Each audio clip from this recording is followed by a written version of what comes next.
he asked me to borrow money. And that was awkward to me, to be honest.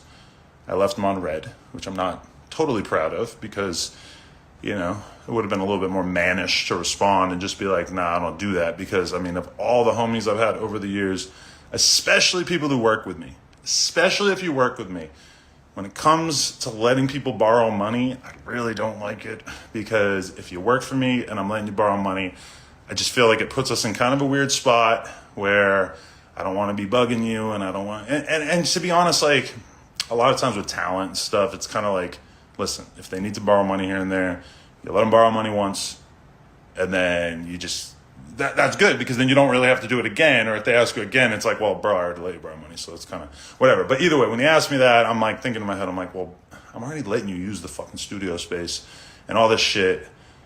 I feel like that would be weird. Anyway, so that was already stewing around in my head. And then I hear from some other people that he was also asking them in the office. And that to me is even worse because it's like asking to borrow money in the workplace is just, to me, it's not good. You're putting the people who work for me in an awkward situation where maybe they're going to feel like pressured or like they have to do it or whatever. So a couple of weeks ago, I told Josh, I said, hey, Josh, I think it's time. You should probably tell OG Suicide that we got to wrap it up. Can't record here anymore. We just have way more stuff being recorded. It was becoming more and more difficult to find slots in which he could do his thing.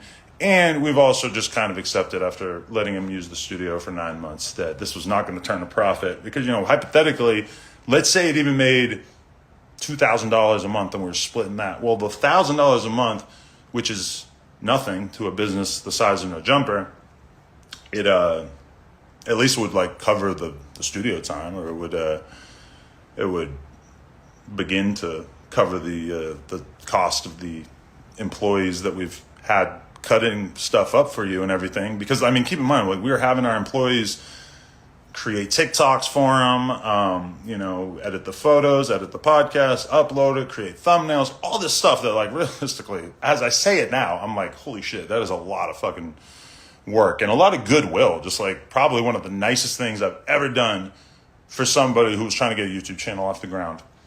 So a couple weeks ago, Josh tells Suicide that it's not happening anymore and he's going to have to find somewhere else to record. Realistically, probably shouldn't be that big a deal, right? Because, I mean, how many people do we know with podcasts? I mean, it seems like almost anyone can figure this out, either rent a space or buy some mics and set up a space. Josh told me that he was not thrilled, that he kind of didn't seem stoked. Okay. And then I see, but he had a couple more episodes he wanted to release and everything, so he released those. And then the other day I see it in the calendar that there's a OG Suicide live stream.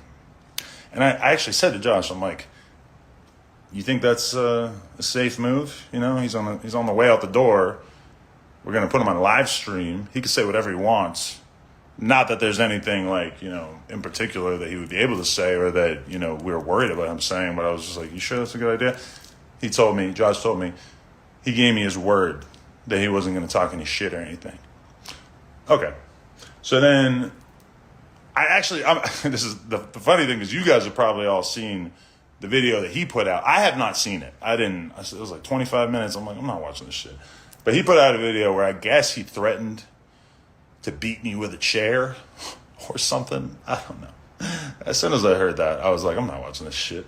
But I guess it just, in general, just didn't really seem like he was thankful or appreciative of the fact that we allowed him to use this spot for a ton of time and, you know, let him hang out with everybody, helped him get connections with different people. You know, I know some of the interviews, the bigger name interviews they had on his channel were because Laura helped connect him to certain people or reached out to people on his behalf, everything like that. So yeah, that's why, like, earlier today I was thinking about it and I put the quote, what is it? No good deed shall go unpunished. Because I was thinking about it and I was thinking about how so many times as a content creator, I've basically just like given people opportunities, people who are not really in a position where they had a lot of opportunities coming in. And somehow, whenever I do that, bad things always come from it. I mean, and this goes back to like the very, very beginning of my business career or whatever. Like, I remember there was a shoe company that this guy I know owned, and he told me, he goes like, you got to be really careful who you do something nice for. I'm like, what are you talking about? And he pointed out that that whenever he would give somebody free shoes, he would give somebody 2-3 pairs of free shoes, that then at some point they would become upset because they would not end up being pro on his company. Like the average BMX dude, skater, pro guy, somebody who wants to be pro, you get a couple of free pairs of shoes, you're thinking in your head like, oh, I'm going to start getting paid by this brand one day or whatever.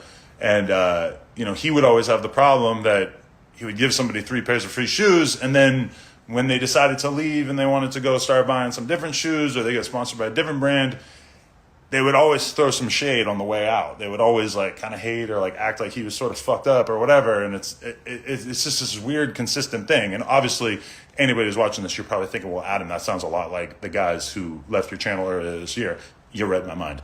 Yeah. Whenever you do something nice for somebody, once they start to realize that they've reached the peak of how much nice stuff you're going to do for them, usually they just find a way to sort of like paint the situation as if actually you didn't really do shit for them at all. So I guess I'm not surprised. I'm no longer a part of no jumper. I'm no longer with no jumper, and I mean that. And that's what it is. If you fuck with me, you fuck with me. Keep following, keep supporting, keep subscribing. And you want to know the most craziest shit? People have been asking, what's the chair for? I brung this chair for somebody to give it to them as a gift. But unfortunately, they not here, because I was trying to give charity to somebody, That's why I got this chair here, because this chair speaks volume. And I thought I was going to be able to let it talk, but I guess not. But guess what? I'm out of here. Fuck off.